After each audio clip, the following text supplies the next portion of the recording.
En temps normal, ce rond-point connaît d'importants bouchons. En moyenne, 25 000 automobilistes l'utilisent tous les jours.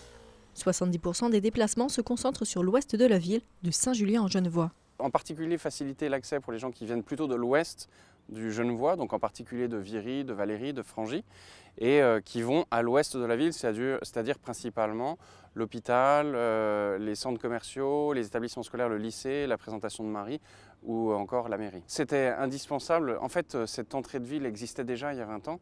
Elle avait été, il y a 40 ans, elle avait été supprimée pour permettre en fait, de supprimer les passages à niveau. Mais aujourd'hui, avec le développement de la ville, le développement du territoire du Genevois, il y a un besoin d'accès à Saint-Julien qui est beaucoup plus important et qui nécessitait de remettre en service cette entrée de ville. Une solution pour remédier à ces bouchons, un nouvel accès. La partie ouest de Saint-Julien-en-Genevois sera directement reliée au centre-ville. 12 500 usagers devraient emprunter cette nouvelle entrée, accédant directement dans la partie ouest de la ville.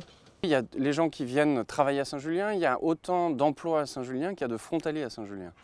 Donc la plupart des gens qui travaillent à Saint-Julien, pour l'essentiel, vivent en dehors de Saint-Julien, notamment en raison des coûts des logements qui sont trop importants dans la ville. Une partie de l'accès ouest n'est pas encore achevée. La rue de Sardes va elle aussi subir des modifications. Il faudra attendre 1 an pour la fin des travaux.